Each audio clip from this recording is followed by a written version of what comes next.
going to read Puss in Boots.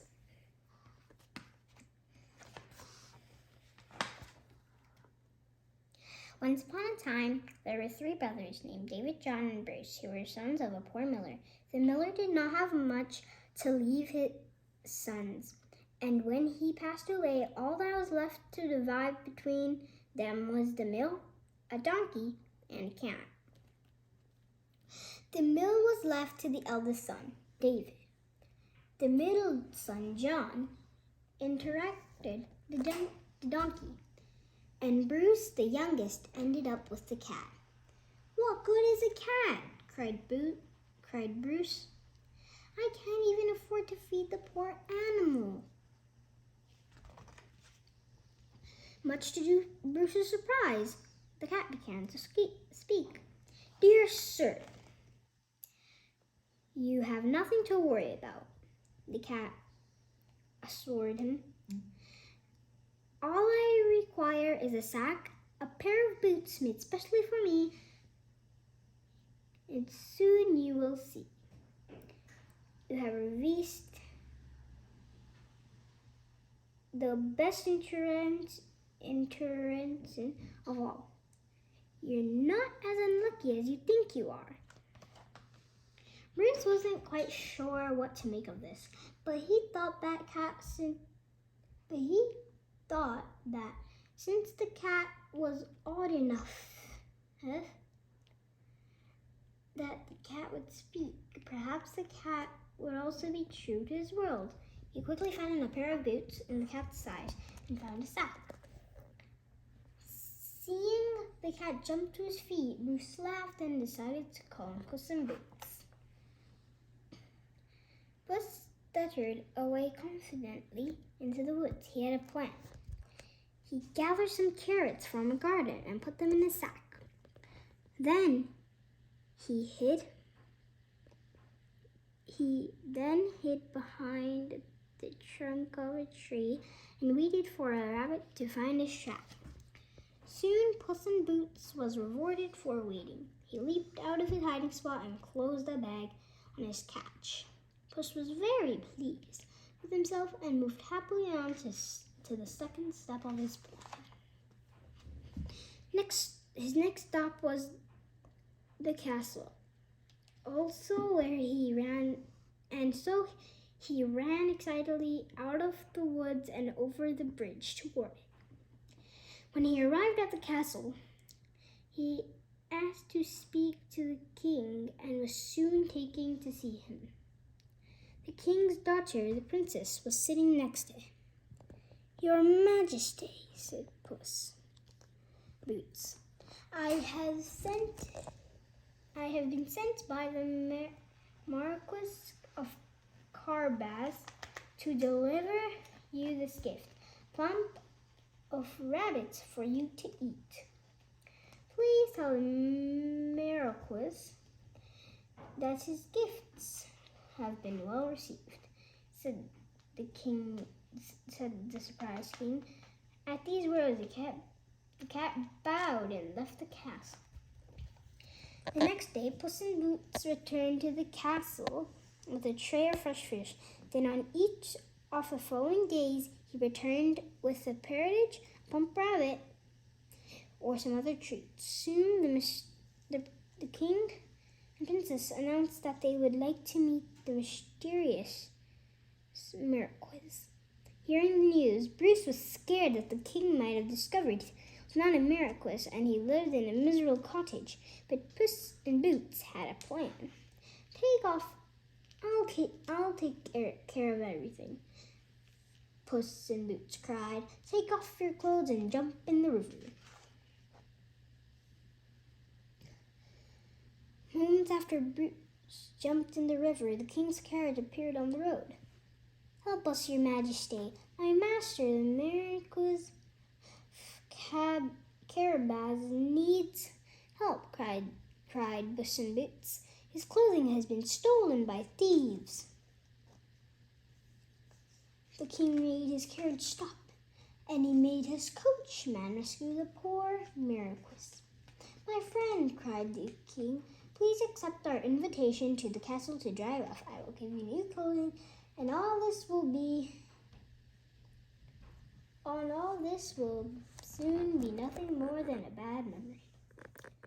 "I accept with pleasure," called Bruce, and he was pulled from the water. At the castle, the cunning king cat tried to save time, confided to the king that his master had been very upset by this incident. "Will you please stay with him for a while," said Puss in Boots, "until he comes back to his senses. For my part, I will go ahead and make sure everything is in order when we receive you." The king agreed, which made his daughter very happy. She found that she quite liked the miracles. Bruce was looking quite splendid, as the clothing that the king had given him suited him to perfection. He had never been so well dressed. Bruce could barely contain his excitement. Meanwhile, Puss in Boots ran ahead, writing the third step of his clever plan. He threatened all of the country folk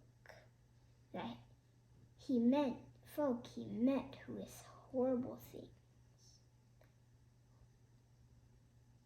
and ordered them to say that this land was belonged to none other than the Marquis of Carabas if they were asked. A little while later, the king, the princess, and the false Marquis returned to the road. Along the way, the king had began to question the farmers who were working in the fields. "Tell me, my brave fellows," he called out, to whom does this large and well-mounted land belong?" "Your Majesty, they are the lands of the Marquis of Carabas, our much-loved master," the farmer shouted in unison.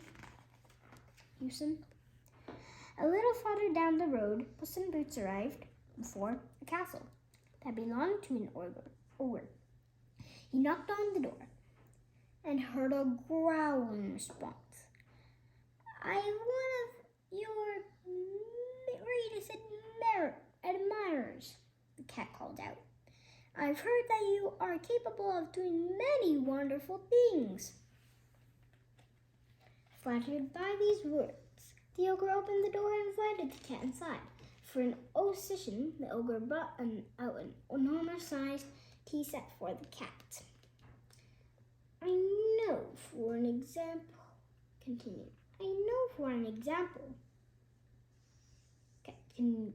the cat, that you could change into very large animals. Yes, that's right, the ogre grumbled. "That seems too far-fetched to be true," replied the cat. To prove that he could, in a flash, the ogre transformed into a huge, furious lion. "What big, scary lion you can be," said Puss. "I bet you can't turn into anything as small as a mouse." "Cheeky little cat," thought the ogre. "I'll show him." In the blink of an eye, the ogre changed into a tiny field mouse. Before he had a chance to realize he had been tricked, Puss snatched the little mouse and gobbled him up, and that was the end of the ogre. Moments later, the royal carriage had to come and stop. Puss quickly ran over all the castle and tying up all off the rooms before he went to open the door. "Welcome, Your Majesty, to the grand castle of the Marquis of Carabas," greeted Puss as he bowed before the king. The ogre's kitchen was filled with all sorts of delicious food, and so the king and princess and Bruce sit down to eat a lavish feast. My dear Marquis, said the king, you are such a fine man with plenty of land and a magnificent castle. Have you a wife? Your Majesty, I have never found love until this day, said Bruce, smiling at the princess. With that, the king proposed that the Marquis of Carabas and the princess would be wed. Bruce and the princess were thrilled. They had liked each other from the moment they first met. It wasn't long before Bruce, or he was known, the Marquis of Carabas and the princess were happily married and living in the ogre's castle. You see, Bruce, said Puss one day, I told you I was worth more than the mill or donkey. The end. Hope you liked our book. Make sure to like and subscribe and share and hit the bell icon if you enjoyed. See you in our next video. Bye.